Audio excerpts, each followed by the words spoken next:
Hello and welcome to All Stats Aren't We, a podcast in which Leeds fans cast their combined eye over goings on at Ellen Road, giving scrutiny to the underlying statistics and tactical footings at work at Leeds United. I'm Adam Elliott, the playing out from the back against a fantastic pressing side of the podcast. Just like Daniel Farker, I also don't learn lessons very well. And I'm joined today by the Jorginho Ruter, assist to the podcast. I bet this man is relieved that he chose not to celebrate in the end. It's, as ever, Martin Riley. Martin, how you doing? I was doing better until I had to rewatch this game, in total honesty. It's been a pretty chill day, besides having to do that, but I'm doing all right overall. Not too many complaints. I've had a nice tea. I've prepared and had a shepherd's pie homemade with veg and all stuff you usually get with it, which was very nice. How about you, mate? How are you doing? Yeah, I've been better. And Brighton really helped my mood. Georgie, I bless him for not celebrating, and he did look a little bit almost guilty for having to do what he did against us. But he was really good. It was really sad. I'm sure you felt the same. Yeah, it was very sad to see him doing that kind of stuff for a different team. Just, yeah, he's such a lovely person and a fantastic player, and I'm glad that he's doing well. I just wish that he maybe could have saved a little bit of it for a different opponent, but he's not going to hold back against us. But yeah, he didn't celebrate like I predicted, so I'm glad that I know him well enough to know that he wouldn't do that. Just like you say, he looked guilty of having done it. You could see it on his face, bless him. And he got a good reception from the home fans when he went to clap around, and he got a hug from Daniel Farker, which he didn't deserve. He didn't deserve that hug. But anyway, enough about Georgie. Let's get into it. Yeah, well, it was nice that he got a reception. I'm glad it was actually at Brighton and not at home first, just to give him a flavour for it. But I don't know what he'll get when he comes to Ellen Road. That might be a bit different, but we'll see. I think it'll be a bit of a mixed bag probably, but it's horrible knowing that he named his horse Briley for the two English clubs he's played for. I don't know if you knew that, but I did. Yeah, it's quite sad when Somerville and him in the last week. We've had to play them both, but it's fine. We lost to Brighton 3-0. That's the main thing that happened. I have eaten a classic Adam meal of chicken pesto pasta to prepare for this. Did you say what you had? I can't remember. Shepherd's pie. That was it. Cool. Nice. So we're both well fed to discuss and dissect what those seagulls did to us. Did you go and hit a seagull after the game, Martin, just to feel better? There wasn't any flying nearby, but no, I wouldn't have done anyway. The seagulls don't deserve that. I find it funny that whenever you watch a Brighton game, you always see seagulls flying on the TV. It always just makes me laugh. The nickname is that. Yeah, I went to a school. Obviously, I don't live anywhere near a beach or a coast, but I went to a school which had a ton of seagulls in the outside areas, more of them than pigeons. So I got very used to them. Been pooped on a few times, much like Leeds were yesterday by those bloody seagulls. And there is bad news that came out of the match, Martin, which is the fact that we do have an injury, which hopefully isn't severe, because we have a massive game against Forest coming up, which is that Dominic Calvert-Lewin apparently had some issues that he was dealing with. I can't remember where Farker said they were now, and I didn't note it down. But his quad, I think he said quad. Ideal. We knew he was going to get injured at some point this season, but really have hoped it wasn't for the game against Forest, where we probably need him. Some of our fans might disagree with that and might want Joel Piroux in the team, but I am not one of those fans. So yeah, how do you feel if he is going to miss this next game? I guess we won't know anything for a few days yet. Yeah, it's not ideal. It's better because we have someone of the same profile who's behind him in Macher. I think Macher offers a lot of what Calvert-Lewin does, just not quite at the same level as what Calvert-Lewin does. He's pretty good in the air. He's pretty good at holding up the ball, but Dom is elite at those things, and there's not many strikers in the division who are better at him than these kind of things. Put finishing to one side, we know his struggles with that. but the rest of the stuff he does is elite. But so we will lack a bit of oomph in that area against Forest if he is out, which it probably does seem to be the way. Just hope it isn't a long one. We do have the international break after Forest, I believe, so that bodes well. That hopefully, if it's not a bad issue, he should only miss one game and be back for the next game after that. That would be nice, but it is Leeds and he does have history, so I'm kind of preparing for more than that just in case mentally. I have nothing to add, so we're going to go into this because I really don't want this podcast to be too long today. And we'll talk about the game against Brighton, and we'll start, as always, with the game summary. Leeds approached the game with their usual 4-3-3 shape, and Brighton opted for a 4-2-3-1. Leeds struggled to get into the game and have much meaningful possession or territory in the opposition area, and unsurprisingly, the hosts had the better of the early chances, and were the first to score when Mats Wiefer assisted Danny Welbeck with a cutback cross to score in the 11th minute. For the rest of the half, Leeds did get some foothold in possession and had more of the ball, but Leeds struggled to create chances, with Brighton having the better of the opening play chances. Leeds had a nearly moment with a fizz cross from Jayden Bogle, but the first real chance for Leeds of the game came just before half-time with a blocked shot from Sean Longstaff inside the box. The second half went much the same way as the first, with Brighton still looking the most likely to score, which came to pass with the Seagulls scoring twice, both through Diego Gomez, who was first assisted by Yankuba Minte, and secondly assisted by the aforementioned Jorginho Rutter. And the game ended 3-0 and could easily have ended up in a much worse scoreline. Couldn't it? Because this was a 3.07 on FOTMob in terms of expected goals for Brighton and 0.5 for Leeds, 50-50 in terms of possession. And I guess the stat that actually matters the most is that this is officially the most expected goals against that we have conceded in one match this season. It eclipses the 5-0 Brighton-Arsenal game, which was 2.7 expected goals against. And it also, in terms of expected goals for, just so people are aware of that stat too, it was the joint second worst of the season, with Arsenal being the worst and this game being the joint second worst alongside, weirdly, Wolves. But yeah, not a lot of expected goals for generated by Leeds United. So this felt pretty bad, as you say, on the live watch, Martin. And did you feel the same on the rewatch, as you say, Martin? Because you've already kind of given this one away. But yeah, what in particular did you think was so bad about this game from the rewatch?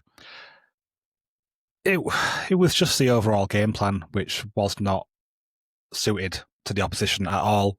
We spoke Who said that? Quite a lot. Well, we may have done, yeah.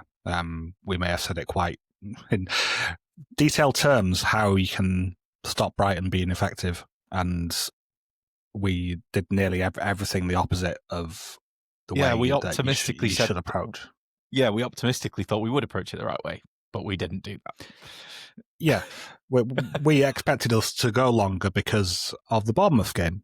And in the Bournemouth game, we had our highest amount of long passes played throughout the game. Most of the goal kicks were played long, and we just didn't entertain Bournemouth's press. I don't know what it was about this game which made it that we wouldn't do that. Bournemouth was at home. So surely on that game at home, we should be more likely to try to play through a press.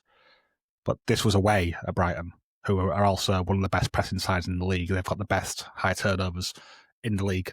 And before this game, they were the joint with us for the most shots from high turnovers. So it's obvious what Brighton's strengths were. And in addition to that, when the game is a 50-50 battle for possession, Brighton generally do better. When it is more of a ding-dong battle, a basketball game. And that is what it turned into at times. We said that if that was to happen, we would come out worst for it. And that is exactly what happened. For most of the goal kicks, we tried to play short from them. We had both centre-backs next to things. It's almost like they prepared this in training, and it was just that well drilled into them that they didn't think to do anything else.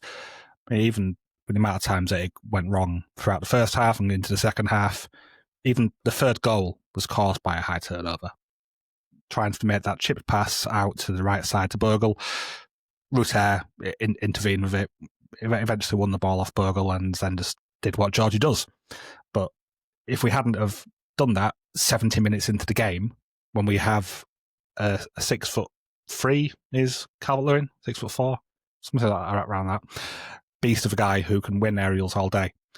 And in this game, I think it was the second least amount of aerial duels that Dominic Calvert-Lewin has attempted in this season. On average, he's attempted 8.13 per game. So that's an average. The highest was, I think it's West Ham.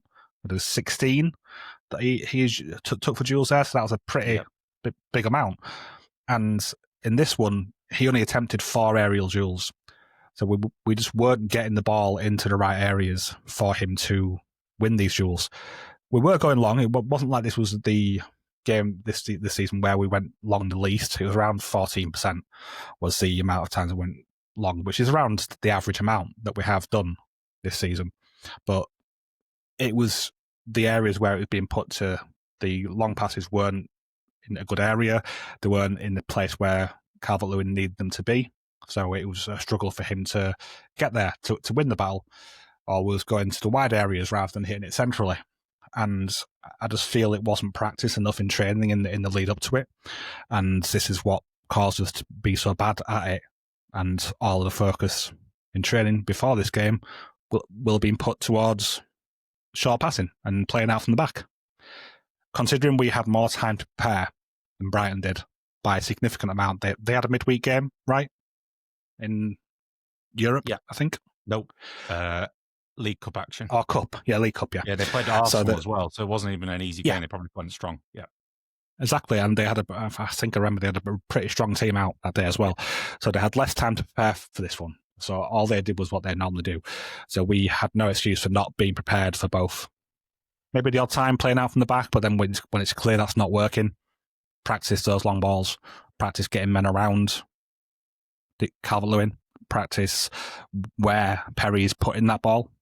It's just, that is the main thing that we did badly, and which was just as bad in the rewatch for me. Right, I've got a few things to say. We obviously don't do predictions on this podcast, as you well know, Martin, as most of our listeners will know. But going into this, I felt like this was a good stylistic matchup for Leeds for the reasons that we outlined on the preview. And I genuinely, in my heart of hearts, thought, and so did you, and Josie's picked up on this on Blue Sky, shout out to Josie, that we were being optimistic and saying that it was probably going to happen. It was likely going to go that way, whether that was us doing it on purpose, like by design, or accidentally because Brighton were pressing us into those moments. But we didn't go long as much as we should have. We tried to possess the ball in deeper areas. Their press was really good at times. They have a lot of athleticism. And so the only player in the defence, in my opinion, and I think you'd think the same, that at any moment looked like they were actually going to break through their lines of pressure was Gabriel Goodmanson. Every other defender really, really struggled in this game. Like Jane Bale's capable of breaking through pressure by carrying the ball, but he just wasn't able to generate anything in that sense. So then it made sense when that wasn't working to go long, and yet we still persisted with it. And like, obviously there'll be people listening saying, oh, going long doesn't mean you'll just win. Like, obviously going long doesn't just mean you'll win. Of course it doesn't. But the point is that we've bashed on about leaning into this more this season on this podcast already. We're only 10 games in and we've said it enough times now. There are some repeatable kind of patterns that will come about if we continuously do it and we go to Calvert-Lewin and we play from his strengths. As Martin said, just didn't have much to go by at all. We weren't going to him. And in my mind, I'm not saying that Leeds will have loads and loads of repeatable ways to score this season, probably being the main one so far being corners.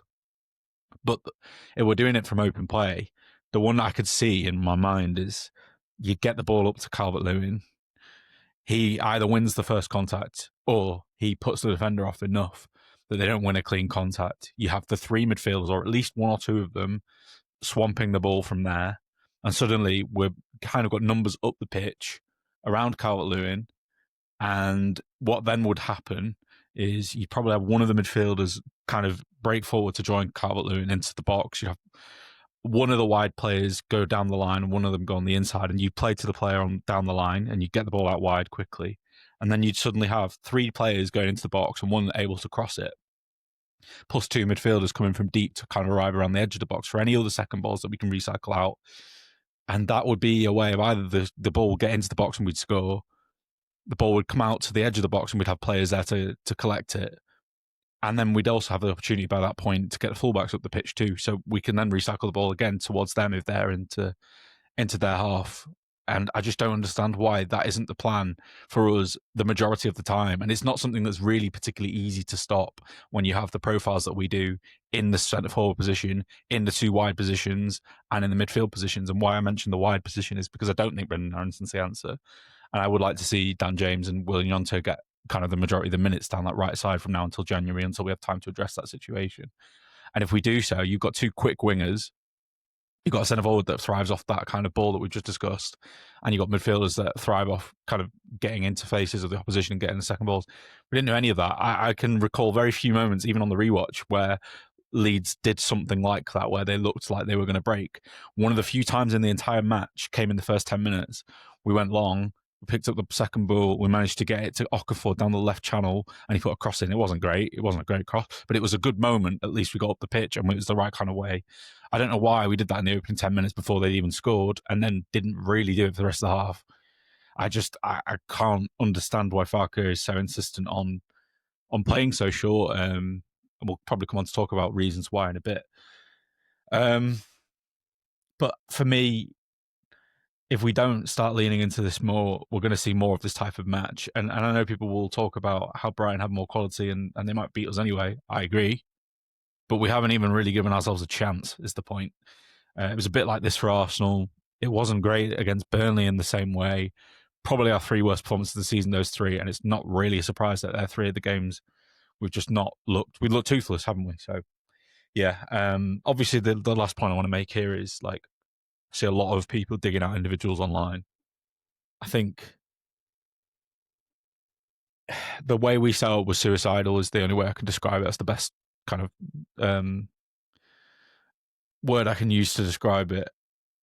And if the setup is so poor, then individuals are not, platformed to succeed. And so individually, people are saying this player and this player and this player, that they're not good enough, they're not good enough. But collectively, most players were poor yesterday because we didn't set up the way they did. So that, to me, is a tactical choice, is a managerial decision, and that falls more on Farke.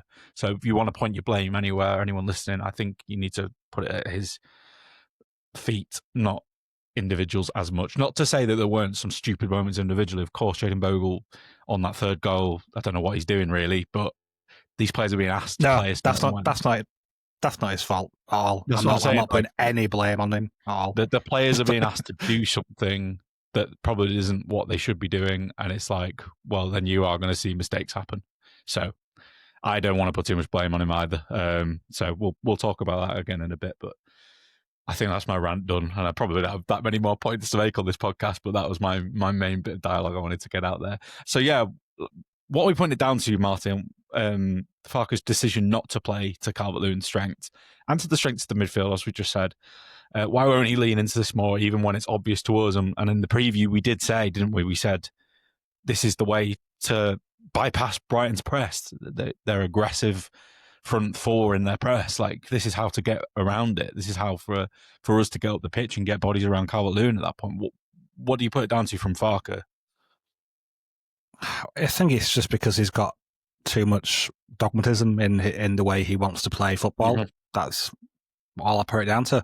He wants to play in this way, and he wants to be seen as a coach who wants the ball, which isn't something which I've historically had any issues with. I'm a big fan of Bielsa sticking by his principles, for example. However, Farke's base system isn't on the level of Marcelo Bielsa. And when you don't have either the players to enact a top in possession style like Farke wants, or if your system itself isn't competent enough, or the way you're trying to drill it in isn't enough to get around things, because that's another way that Marcelo did it, was his trading was so relentless. The rotations and movements were all drilled into the players. They knew without thinking what it is that they had to do next. So he got players who thrive when they don't have to think, like Jack Harrison. He knew what he had to do and where he had to be, like Calvin Phillips. If you just look at how different Calvin Phillips is now that he's not having that, and Farker doesn't have that in his system.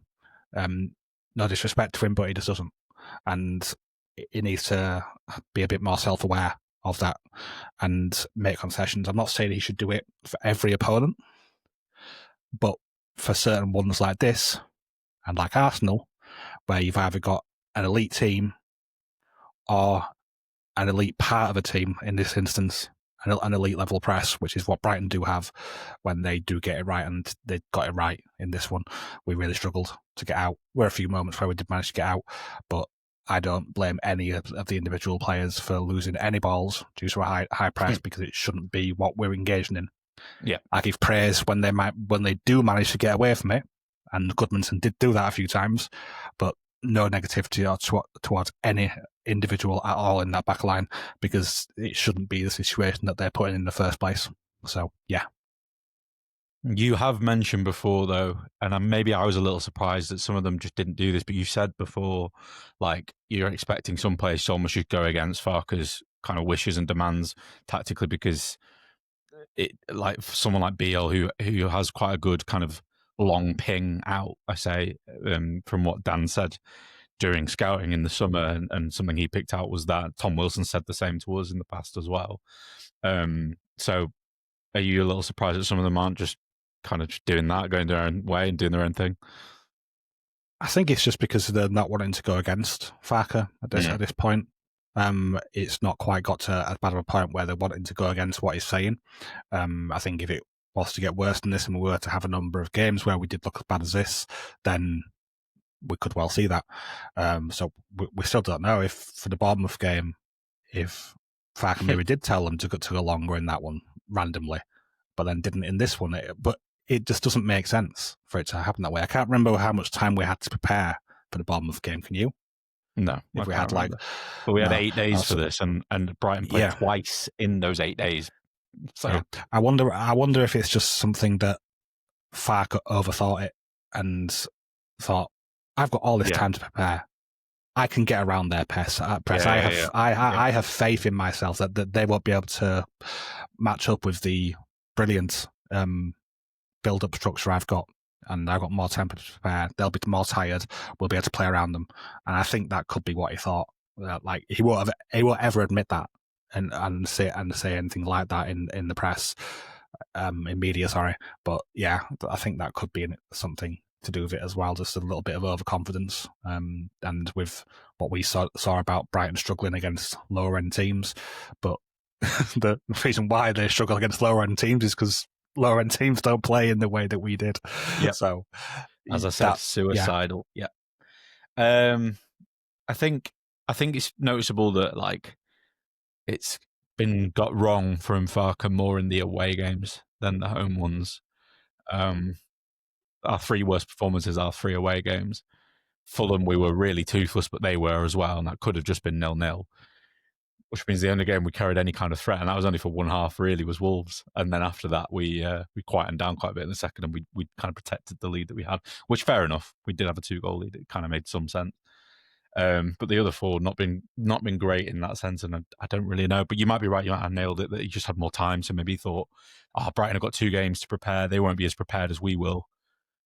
But he was wrong. He was so badly wrong. And he's not factored in the other thing, which is maybe that Brighton have a deeper squad, better squad, where they can rotate a bit more. And so, that Arsenal game, even though they had to play a pretty strong side, there would have been rotation from that to the Leeds game. Some players probably came in quite fresh, and they certainly looked it in attacking areas, Brighton, with how they managed to harry us the way that they did. But yeah, I think the frustration now is like, we have signed for a very kind of, it's not a unique style, but it's a very obvious defined style, isn't it? And Farke's not willing to kind of play into that with the players on show that were there on Saturday. You and I looked at it and were like, it's fine. He just needs to do it the right way. He just needs to like play the game the right way, and he's not playing the game the right way. So yeah, The other thing I wanted to ask, although I think you've answered this, so I'm just going to answer it quickly, is whether we should just accept defeat to Brighton because, again, I've just talked about their quality there.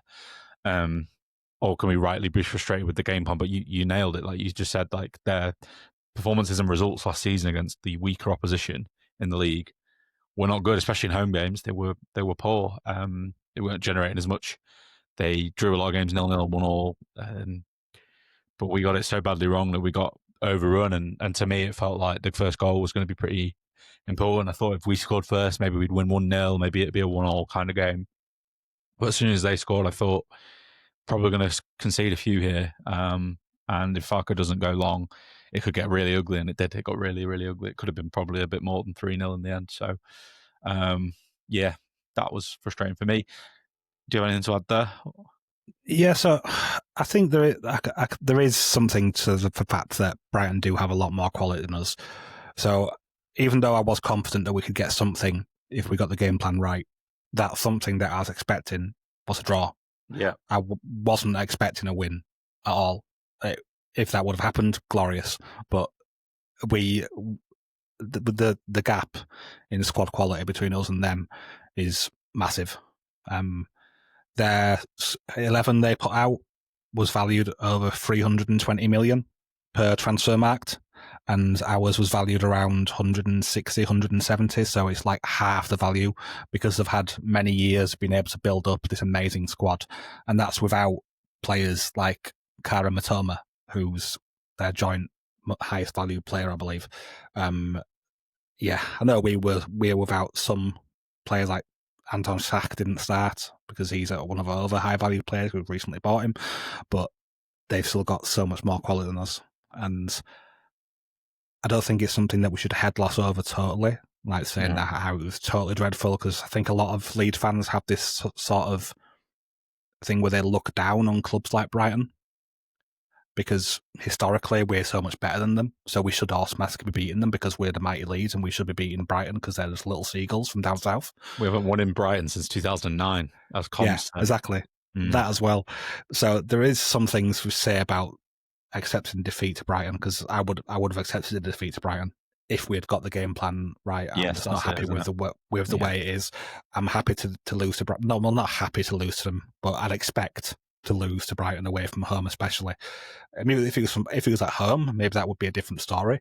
But away from home, a club place where we don't historically do well at all, then yeah. But it would have been nice to give ourselves a chance. That was exactly the phrase I was going to use. We just didn't give ourselves the chance. Like I said earlier, like I think stylistically it was a pretty decent matchup for us. I know they're like a historical bogey team in recent years, especially down on the south coast. I get that. We've not won at the Amex ever since it was built in 2012. It's not great. We've barely scored a goal. I don't know if we've even scored once at the Amex. We might have got one maybe or something. I don't know. Andy Gray was in the side last time we scored a goal at Brighton's home, Brighton Stadium. A long, long, long time then. Yeah. But we just didn't give ourselves a chance, as you say. And like Calvert-Lewin, as we mentioned on the preview, has mashed up these two centre-backs before for Brighton. He's gone toe-to-toe with them and looked really good. One of his best performances last season was for Everton against Brighton. So it didn't make any sense not to try and give him more to do than 4 aerial duels in the entire game. You know, the odd ground duel as well, but still, like, what are we doing? Play up to him. I know he's a pretty boy, but he's not a pretty boy that shies away from a challenge. He doesn't mind the rough side of the game. In fact, he relishes it. He enjoys it. He clearly does. Probably enjoys it as much as he does scoring, because he doesn't score that many. So he's got to find ways of enjoying his games. But yeah, I honestly think he does. He probably really relishes going into those challenges, being a big meaty target man and putting a few elbows into a few players. A bit old-fashioned in that sense. So why didn't we do it? I don't know. But obviously, as there's happened with a few of our games this season, Martin, whenever we lose, it seems to be that recruitment gets pointed out as the issue. So I wonder what you thought about that, because to me, it's about how we utilise the squad. I'm not saying, like you say, that we go to Brighton and we definitely win, definitely get something. But, you know, I think we have a squad that's capable of, you know, I don't know, 4 in every 10 games going down there and getting a result of some description and at least putting on more of a show. If we'd gone there and played the way that I thought we would, playing to the strengths of the squad that's been built, I really genuinely felt that we could get something, or we would maybe lose by like one goal. Instead, we just looked second best all game and we lost 3-0. So, where do you stand on recruitment? Do you think that people are being a bit overboard with always talking about it after a loss, or is there something to it that we've not done enough? No, I think it's bullshit. I don't think there's a problem with the players that we've signed. We've built a squad which is good enough to win a lot of games and draw games as well, where maybe other teams might lose. And I do think that the strengths of the squad aren't being utilised, that we've said. And that would go a long way to improving how we manage games like this and get these points. I still don't think, I think it's too early for people to say that we're going down, but if it continues and it doesn't continue to use the squad how it should be used, then that could well be a circumstance that Fark faces, that he could lose his job because of it. So he has to really think about it and think, what matters more to me, keeping this money and this job, and making use of the final chance he's probably got as a Premier League manager, because I can't think another club will be giving him another shot after if he fails on this one as well. He's got the worst win percentage in the league of any manager that's played over 50 games, managed over 50 games. Exactly. So he won't get another shot at it, and this is the top division that all managers want to manage in at some point and do well in it. So yeah, I'm sure he would be able to go back to Bundesliga and get a job over there, but it'd be nowhere near as highly paid as what this is. So if he wants to keep on all of that, maybe he needs to be a little bit more pragmatic and make use of the squad a bit more. Yeah, and he's putting an unnecessary pressure on home games now, in my opinion, is what he's doing to himself. So if you go back, I think he's won 4 of, I think Jack on Twitter said, he's one of the fans of the pod, 4 of the last 47 games Barker's managed away from home, he's managed to win across the Bundesliga and the Premier League. I think that's the start. It might be slightly wrong, which is crazy. But I think away from home, it's where I'm more annoyed about the game plan. Because at home we've managed to do okay, but it's putting pressure on the home games. Like, we might need to get close to 30 points or maybe beyond that this season at home if the away form continues like this. And we've, like, you think about some of the games we've now ticked off away from home. I'm not saying these are all easy, but like Brighton, Wolves, Fulham, Burnley, 4 of the 5, and then the other one is Arsenal. But 4 of those 5, we've managed to get 3 points. That's pretty pathetic, really. I'm happy with the win against Wolves, of course, but needs to be doing a bit more there, I think. And there are obvious ways, as we've discussed, and it doesn't take 2 idiots here on this podcast discussing this for the club not to know about, or for Farker not to know about it. I don't know why they wouldn't be discussing this sort of thing. I hope they are. But yeah, don't think there's much else to say on this section, so we're going to go on to the next one and talk about players in a bit more detail, and we'll also have some questions from some of our listeners too. Sorry to interrupt. Just a quick one. If you're enjoying the video, be sure to like and subscribe to help us keep the content coming. And if you want even more, you can support us over on patreon.com/ASAW Patreon. You'll get bonus podcasts, exclusive articles, and access to our Discord community, all while helping us make more of the content you love. Thanks. Now let's get back to it. Right. Yes. So we had multiple questions from Stivers on Blue Sky. It's a long one, and we've already answered some of them about Calvert-Lewin and how he was isolated, and we didn't go long enough to him. But the others were talking about our best midfield 3, and in particular Longstaff's performance, as well as a few other bits and pieces. So what did you make first of Longstaff's performance, and second of the midfield makeup, Martin? I thought Longstaff was a bit quieter than normal, but he did still put himself around quite well, and especially in the opening 15 minutes or so of the second half, where we were pressing quite aggressively, he was quite a good part of that, and we did quite well in that period of the game as well. The press was decent. We did win a few high turnovers. We weren't able to generate anything from them, unluckily, but that was generating some moments because we were struggling from settled possession to create anything.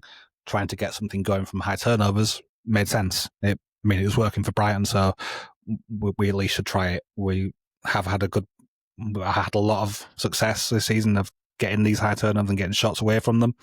So I can understand why I went for that. But largely he was pretty quiet. He has had better games than this one, but I put anything too badly on him. I still think he should be part of our midfield three, and at the moment I'm happy with whichever three. Largely, I would prefer Longstaff, Stack, and Ampadu. But I am also happy with Tanaka coming in because he is a very good player, and I don't think he's been too badly dealing with the physical side of it so far this season when he has played.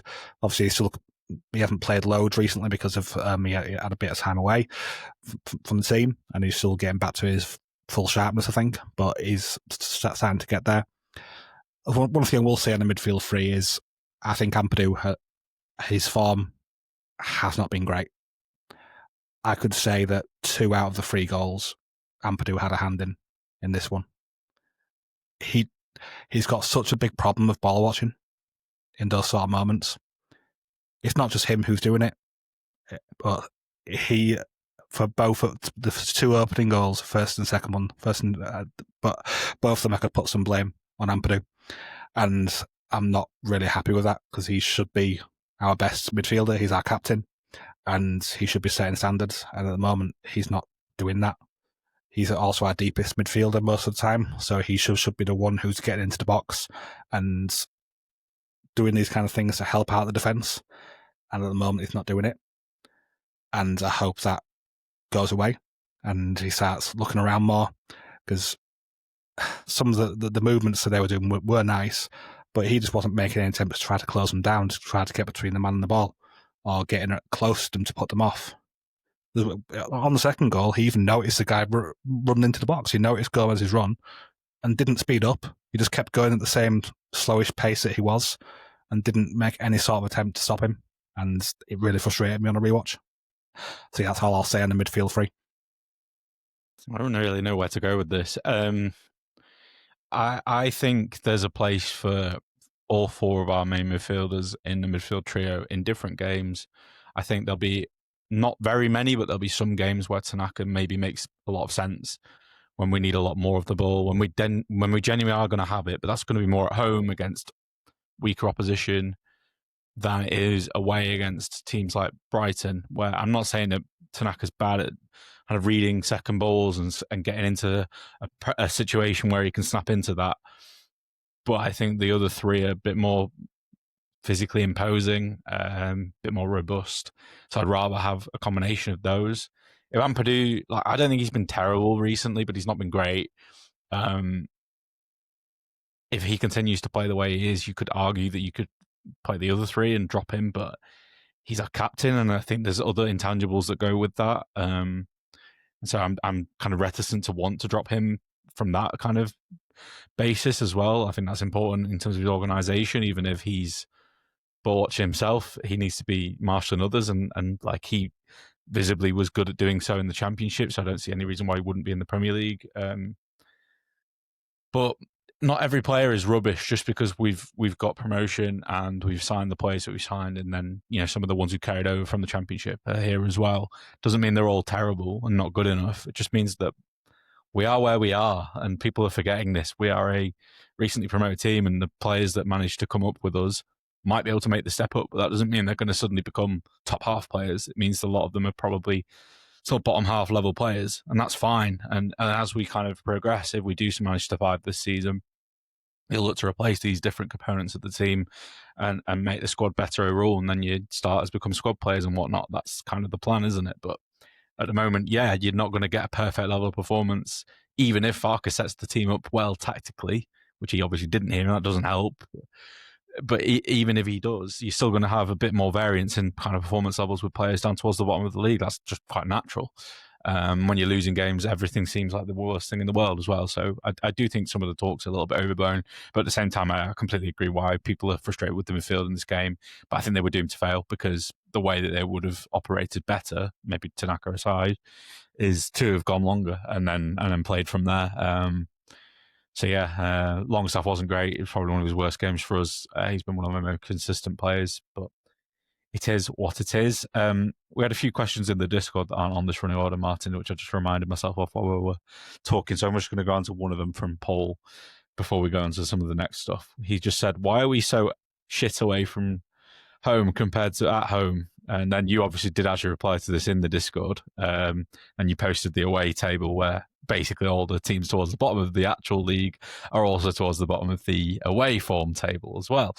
But at the same time, Paul mentioned, and I completely agree with him, that apart from a 20-minute period against Wolves, maybe a bit longer than that, but a period against Wolves where we were pretty good and Wolves were pretty bad, we haven't been that good away from home either. And yeah, I agree with him. And I think, like I said, I don't think we are. It's quite a simple one. I don't think away from home we are leaning into the tactics that make more sense. I think at home there is probably an intangible effect of the crowd, which means that when we possess the ball a bit more and we look to do things, is intimidating for the opposition. We probably get away with it a bit more away from home. I just don't really understand why we aren't going away and saying this is going to be a tough game, and we know what this team's like. Brighton, they press aggressively. They're going to look to get at our fullbacks and our centre backs in those forward areas to create turnovers. We really need to just not try to play into midfield where they're going to set traps. We just need to go as long as possible. And they went pretty man for man in most phases and had us kind of covered in all midfield areas. So that's why, like we said, it doesn't make sense why we didn't go any longer. Do you have anything to say on the home and away debate, or can I move on? You can move on. I've already given my 2 cents in Discord, but that I don't think it's too much of an issue. It's not that different to the other teams around us, so it doesn't concern me massively. We're always going to do badly away from home in comparison to the better sides in this league, because we are the bottom sides of this league. And we don't have to be at 1 point per game away. We don't have to do that. We can have a bit more kind of honours at home to get a bit over 1 point per game. If we're hovering around 0.5, 0.6 away, it might be enough. Probably 0.6 to be fair, probably above 0.5. So let's break down the goals a bit more detail then, and where the fault lies. I've made my point clear, really. I think it's more Farke than anything, because he has set us up in a way that just was not conducive to a good performance level from our defensive players. So who was most culpable in your eyes? You've mentioned Ethan Ampadu. Is there anyone else? Well, yeah, not really. I was looking at some, thinking back to because it's free to digest. But the first one, I would definitely say that Ampadu is the most at fault for that. I think Goodmanson really struggles to deal with 2 players in that, and I don't think Okafor is doing a lot of good to support him, because at first Goodmanson is tracking Minter, I think, who he was tracking and doing a reasonable job there, and then the ball was passed on from Minter to Vifa, and then Goodmanson switched over to tracking Vifa, and then at that point you should have seen Okafor tracking Minter, but he didn't. And or maybe it's the other way around. I'm getting mixed up in the players here, but either way, Okafor wasn't given the support that he needed there, and it should have been him tracking the run of Vifa into the box. Yeah, it was Vifa who set up the goal, and he wasn't given that support. I think Goodmanson did as best as he could in that circumstance. But then, as the ball was crossed into the box, the closest one who would have been able to stop the player getting to it first was Ampadu, and he wasn't watching where the players were around him. He was just watching the ball and what was happening there, and he just drifted him through and without a problem. And Welbeck is the one that you need to pay the most attention to in the box, because his box movement is fantastic. Someone needs to be keeping an eye on him, and as a captain, I would be expecting him to at least make sure someone else is, even if he isn't. But no one was picking up that run at all. And the second goal was very similar in a lot of respects. Again, it was Minter who was doing a lot of damage in this one. He was brilliant. And yeah, he's a fantastic player. His direct running is so hard for any defender to stop. And he struggled. Was it Goodmanson who was marking him again for that one? I think it was. Yeah. And again, it was. I'll look at the players who were marking. Rodham was on Ruter, and so he had his hands full with that. Rodham was just kind of not Rodham. Sorry, Bijol was in just an area around where the ball could come to, but then the cross was put behind where he was, and that's the sort of area where Ampadu should be covering. So again, I feel it's for him, and both of those 2 goals weren't caused by playing out from the back. So there were more defensive issues and players not being in the right position. And I feel that is something which you can take some, not credit, but the opposite of credit for. But yeah, the 3rd goal, I'm not giving any, not admonishing any of the players, because that was, we shouldn't have been doing that. We shouldn't have been playing out the back in the 70th minute when we'd already conceded twice. What are you doing? Yeah. Yeah, I really agree. This is why I think it's Farke. Like, it doesn't make sense. The obvious thing when and this was the same against Arsenal actually in a couple of phases, and these 2 games have a lot of parallels in that sense. When you're trying to possess the ball and play it out from the back and build, and then a player does get it wrong, everyone's, in terms of a structure, is all over the place, because you are positioned differently when you're trying to receive a ball for a pass than you are when you're in kind of a defensive situation, when you're thinking about markers. And then suddenly you have to switch on from possessing the ball in your own third to defending in your own third. Panic stations, everyone's not where they should be, and it's just a mess. And it's really difficult to defend those situations. So it's really hard to blame players in those, which kind of leads me on nicely to Beale, because I've seen a lot of talk. We obviously, in the summer, we bigged up this signing as a kind of scene-defining signing, in the sense that he was probably going to make a big difference defensively. Him and Stack, 2 of the players that were adding a lot of grit, a lot of physicality, a lot of size, and 2 players that had, in recent seasons, for numerous clubs, Stack with Mainz and Hoffenheim, and Beale with Udinese. They'd played for teams that were consistently in the bottom half of top divisions in Europe. So that was, the Bundesliga and Serie A. And so it made sense that these signings would improve us a lot in terms of their experience of a relegation battle. But Martin, everyone's now saying that, Beale is someone that needs to be dropped again and Strout should come back in. Not everyone, but a lot of people are saying that.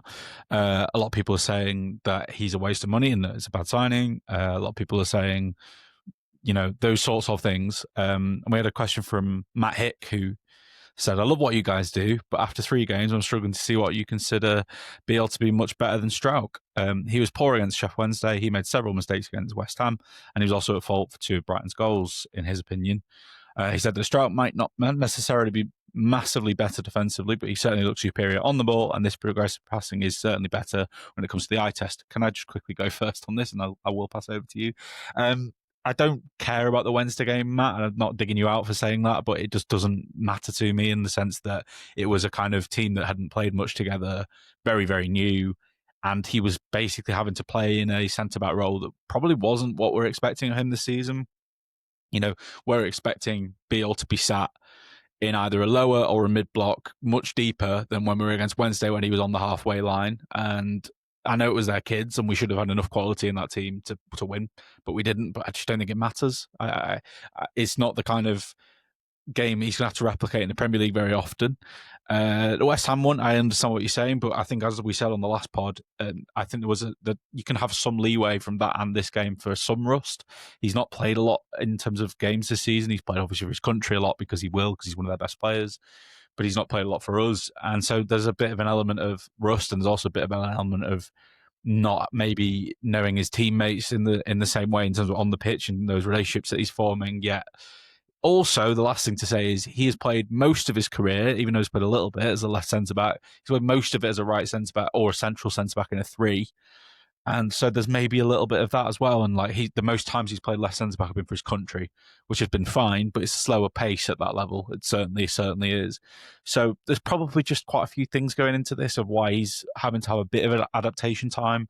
But I do agree that he's not looked amazing. Of course he's not. And he was maybe poor on at least one of the goals against Brighton, where it was a bit slow, as Martin said, in terms of reacting to stuff. But I think we probably do need to stick with him. And I say that as someone, Martin's the same, and basically this whole pod team's the same. Big defenders of Pascal Struijk over the last few years of him being a Leeds United player, because he's been a lot better than a lot of the fans give him credit for, and he gets a lot more criticism than he deserves as well. But I also think it's way too quick to be judging Beale like this. And I stand by the fact that we said that he will be the best centre-back at the club. He has the most experience of any of our defenders at defending a lot in games in a way that maybe suits him. And I just don't think we've played to his strengths. Yeah, in possession, he hasn't looked great as a left centre-back. He's better when he has had to go long. He's looked better when he's had to do that. But when he's having to play out, yeah, he's not as good as Strauch on the ball. None of our centre-backs are at the club. And then, yeah, everyone else will say, Strauch's not the best centre-back at the club. Rodon's the best centre-back at the club. Not Beale either.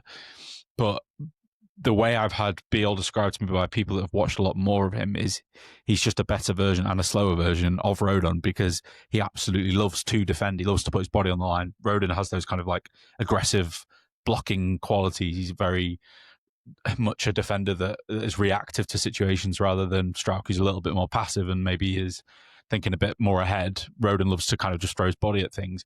Beale's the same, but he's great for that, and in time I'm sure that he will prove that. But I think dropping him out of the team now, even though we just conceded 3 goals, might be a mistake. I just think you maybe need to develop that partnership a little bit more if you're going to have it. Otherwise, just go back to Strauch and Rodon, sure, but I don't think it's had enough time yet, personally. I spoke a lot there, Martin, but I'm quite passionate about our centre-backs this season. Anything you want to say? Pretty much just echo a lot of what you said. We didn't play to Beale's strengths in this one. He is best as an out-of-possession defender, and he's not as good as Strauch with the ball at his feet.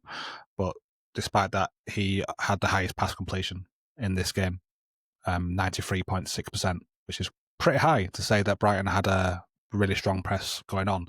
So I don't remember any really bad passes that he made in this one, and that was my main problems with him in the West Ham game. Was he did have a couple of passes which were astray. I still don't think he had a bad game, and I don't honestly think he was dreadful in this one. Ampadu was much worse, but people don't like to criticise Ampadu because of how much everyone loves him, and I do love Ampadu. But Ampadu was much worse in this one than Beale was, and he knows his team. He's very familiar with it. And I don't know how you get in that he was at fault for 2 goals in this one, Matt. I really do not get where you're seeing that. Rewatch them properly again. Ampadu is the one for me for two of them. The third one, he did all he could in that one as well. Was high turnover, and he stretched out and tried to get his foot on the ball, but it was Georgie Routet you're trying to defend against. There's only so much you can do in that circumstance. And like I've already said before, I'm not giving any bashing to any of the defenders for actions like that when we shouldn't have been playing out in the back in the first place. So yeah, I think Beale needs more time. I echo a lot of what you said. Yeah, he certainly will get it, I think. I think, honestly, and this is not a dig at Matt or anyone else, I honestly think the way that the football community in general discuss centre-backs is really difficult, more than a lot of other positions.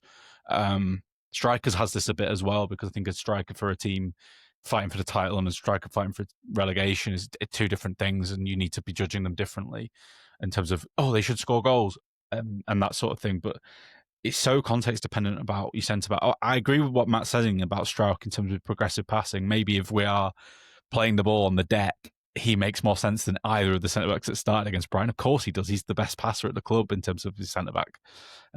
So I get that, but I just don't think people are great at judging what they should be doing and where the fault always lies for centre backs. As we've seen with Strauch this season, way too many goals have been blamed on him that aren't his fault, for example. So that's part of it for me as well. We had a question from John Houghton. I'll say all 3 of them because I can't remember how it's said. I have got it right before. I'm really sorry. He asked on Blue Sky, what's going to happen first? Farke drops Brendan Aronson or Farke gets sacked? We're not going to do Farke sack talk today, even though there has been some of that online. But I think there is a probable chance that James comes back in soon, because I think one of the reasons he likes Aronson is for his out-of-possession work, which we know James has a lot of. But James makes a bit more sense at getting on the outside and putting crosses into the box. And so I think that he will probably come into the team soon. And it was probably quite telling that Gnonto being fit for about a week now wasn't even in the squad, because he thought, I've got Harrison and James, I'll be all right with those for this game. So that's where I stand. I think he'll probably get dropped soon, even though he played well against West Ham. I think the same. I do think that he's on borrowed time, although like you say, he did play really well against West Ham. I do still think that Farke would prefer to play Dan James over him if they were both 100% and at full sharpness. But he's just not, isn't James yet. He talked about this in the pre-match press conference, did Farker, and that he's still working his way up to his best level, because a lot of what Dan James relies on is his pace. So if he's not at his best, a lot of his game goes away and he won't be as good. That's why at the moment he's best used off the bench, because he's got that advantage over the players and he's able to look a lot more effective when he does come off the bench. So at the moment, I am happy for Aaronson to start and for James to come on. I just maybe would like that to happen a little bit sooner. And Aaronson played the full game. Did he in this one? Did he not? I can't remember. I'm pretty sure he did. Let me just double check very quickly. Brendan Aaronson, 90 minutes played. So yeah, he should be at least getting subbed off. Number 10, didn't he? He went for it by going 4-2-3-1. Yes. Yeah. We'll ignore that. But yeah, I do think that Aaronson will be dropped at some point soon. Okafor isn't going anywhere unless he's injured. Okafor will be in the team when he's fit.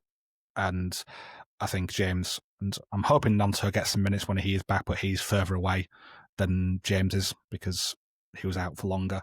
And yeah, let's hope that Gnonto can recover and get back into the side, because we do miss what he offers. We had a question from Graham Wood on Blue Sky, which was a short question, but I've managed to make it into something more, which he's just said quite simply, why has our defensive solidity evaporated in recent games? I think we've actually answered most of that already on the pod in terms of just tactically how we're playing things at the moment, especially away from home. But it did spark an idea from me, which I think Stivers also in his part of his long questioning, I kind of connected the two together. He asked about Leeds' possession stats as a result of early goal and game state. I think there's something in this. So Leeds kept 2 clean sheets in the first 3 games. They almost kept 3 and 4 because of the Fulham game as well. We almost had a great start in that respect. But since then, it has, we are conceding first often, and that is an uphill battle. We don't need to be doing that. Starting games slowly has certainly been a problem in that sense. But I put that mainly down to Farker's tactics and his shape. But yeah, also what it does mean is that game state, when we're going a goal down, and this isn't necessarily this Brighton game because I think we were doing it anyway, but in the matches as a whole this season, going a goal down has meant we are probably possessing the ball more, and teams are allowing us to do that. And also, we are having to create chances a bit more. So I think some of the numbers in terms of our expected goals, because there was a thing this week that went sort of around Leeds Twitter, which was the XG numbers this season, kind of as a rolling thing for the 10 games, and a lot of people got quite excited and were like, "Oh, are we actually quite solid?" I'm like, yeah, maybe to some extent we have been in quite a few games. We've only really been second best in 3 games completely, but at the same time, a lot of the numbers are noisy because we're going to go down and we're going to have to generate chances. We didn't manage to do that against Brighton in particular, but in other games we have. So, yeah, I understand why people are excited by the numbers so far and thinking that the underlying data is good. I also understand why some people are a bit skeptical about that because, like I say, if you're going to go down, if you are having to possess the ball a bit more, possession numbers, XG numbers are going to go up in those game states. So I don't know if you had any thoughts about us conceding first, Martin, and what it's been doing to the numbers and whatever else, but go for it if you have anything to say. Well, just in relation to the defensive solidity thing, I think we looked quite solid towards the start of the season if you ignore the Arsenal game and pretend it never happened, like I do. But then I think the other games were as much a product of our opposition being poor as they were us being good at defending. If you look at the games where we didn't concede a lot of XG, Everton 0.8, they were very bad in that game. They were still waiting for Grealish to get fully integrated to the side, and they were very bad. Then we had the Newcastle game. Again, they were dreadful, just really bad. And although we did do a good job of defending them when they did try to get forward, they were also without a lot of their good players in that game. Fulham were also really bad. They only had any threat when Kevin came on late on in the game. Again, that's another one. And then after that, we had the Wolves game. We conceded quite a bit of XG in that, but not really a lot of big chances. Then the Bournemouth game, where they were really clinical with the chances they did get, and we were very unlucky to not win that game.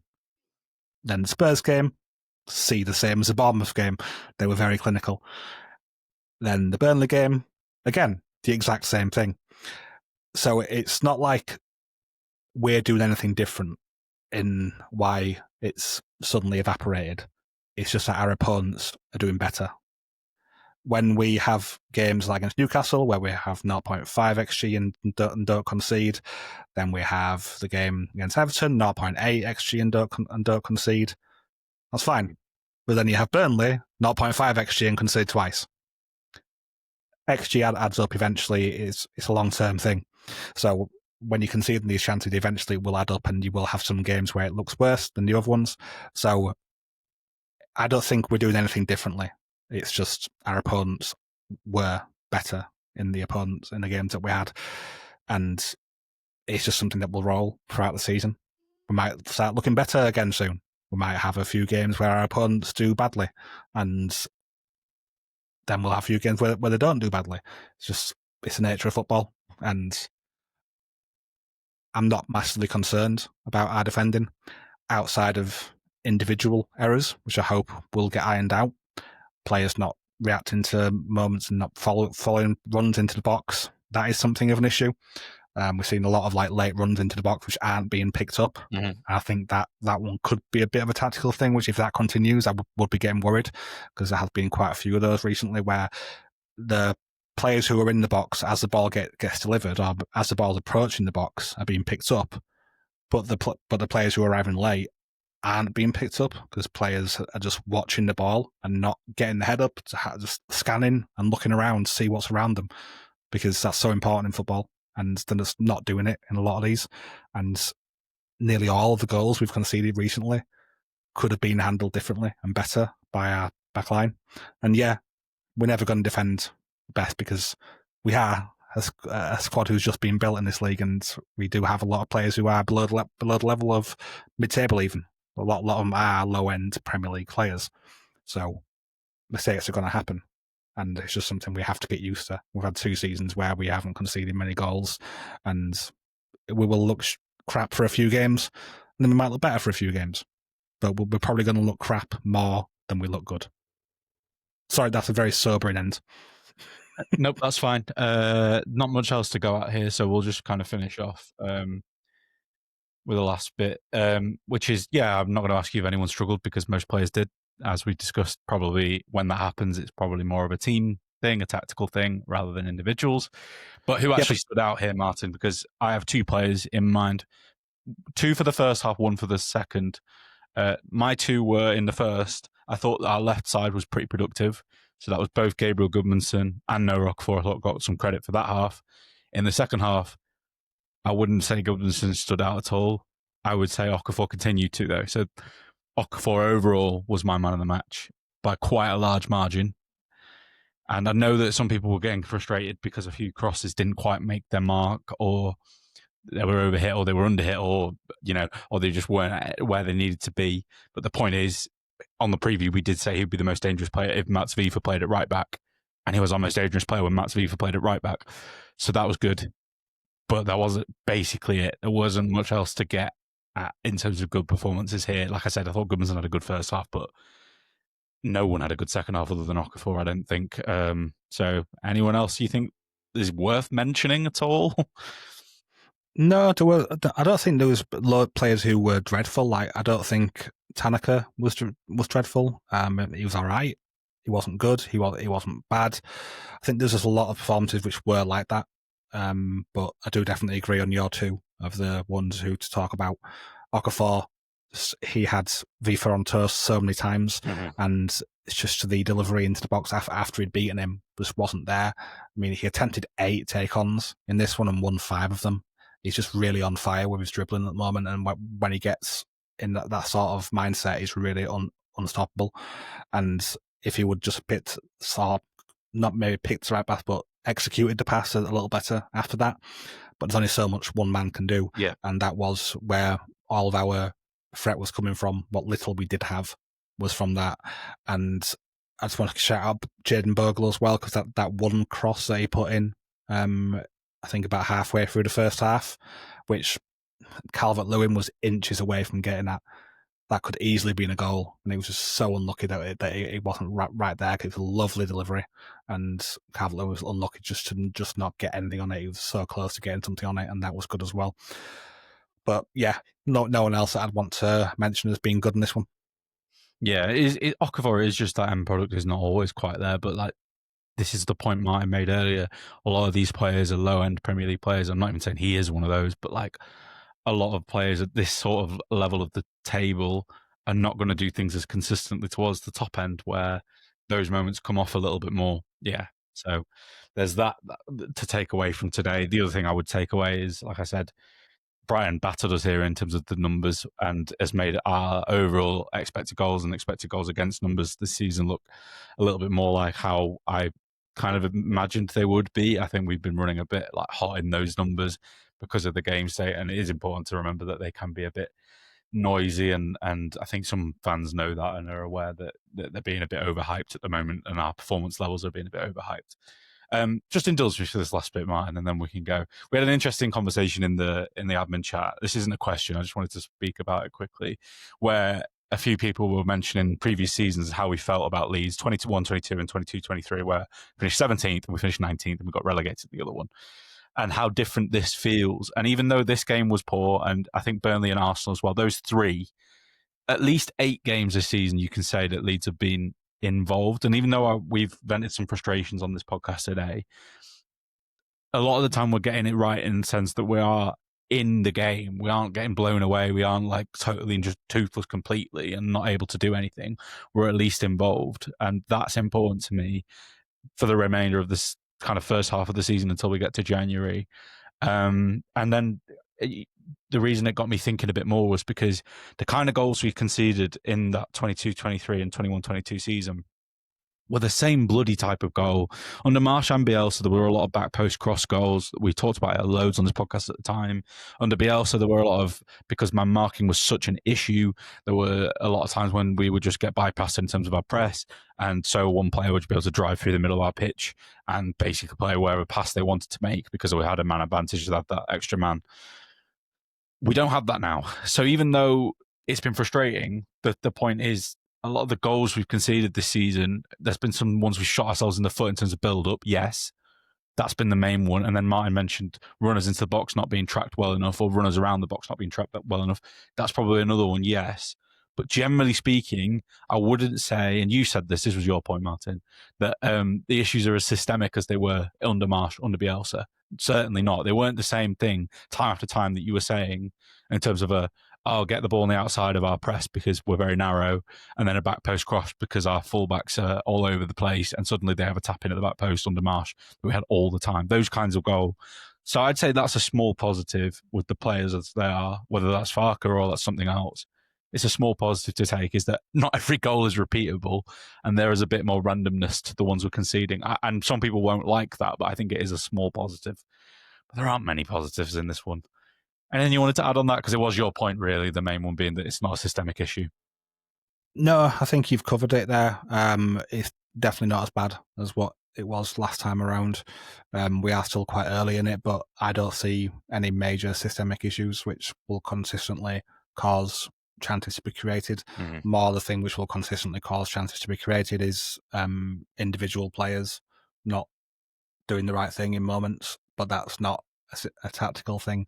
It is if it's caused by the system itself forcing them into situations that aren't good for them, like the trying to play out from the back. That is something that I hope Fark will learn from and won't try to do it, because he did learn his lesson after Arsenal, and then he didn't do it for a while when we shouldn't have done it. But then now he's done it again.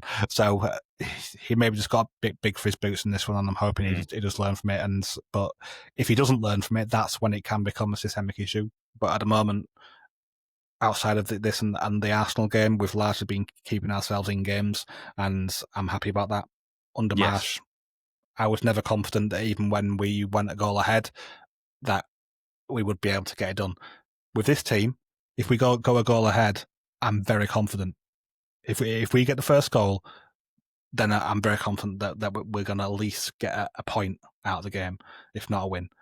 Under Marsh, I had no confidence in that at all. Mm-hmm. We could score first and then we'd concede 2 10 minutes later. There wasn't any sort of stability. This was also true under Bielsa, let's be honest, a little bit, especially towards the latter stages of Bielsa. It was also true, I would have to say. Yeah, agreed. Where we would just still continue to be so open. And I agree. I think it's partly player profiles as well now. Go ahead. We actually do have players that can defend the box if we need them to.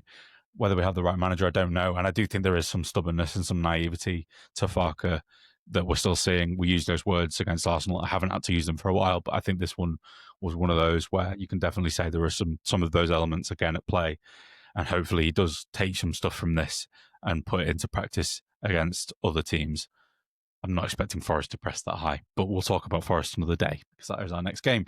Anyway, please like, subscribe, and all that good stuff on YouTube. We are on there again. We should be on there for this episode. We haven't been on as much because of availability of the editors for the video content, but I think it'll be a bit better for the next couple of days with Alfie, so he'll hopefully sort that. Also, subscribe to our Patreon. If you haven't already, you're going to get extra content during the international break. Where can they find our Patreon content again, Martin? Patreon.com/ASAW Patreon. Thank you for coming along to this one. We do enjoy these losses in the sense of doing the podcast because we get a little bit more out of them. I don't enjoy losing in general, though, so please, Leeds, don't do that. Rather, these podcasts were boring this season as they were sometimes last season when we were winning all the time. That would be nice, but that's all we have time for. We'll be back to talk about Nottingham Forest in a few days, which we play on Sunday, I think it is. And all that's left for me to say is thank you, as ever, to Martin. Thank you as well, Adam. Thank you, dear listeners. Enjoy the rest of your week, and we'll see you very soon. Goodbye.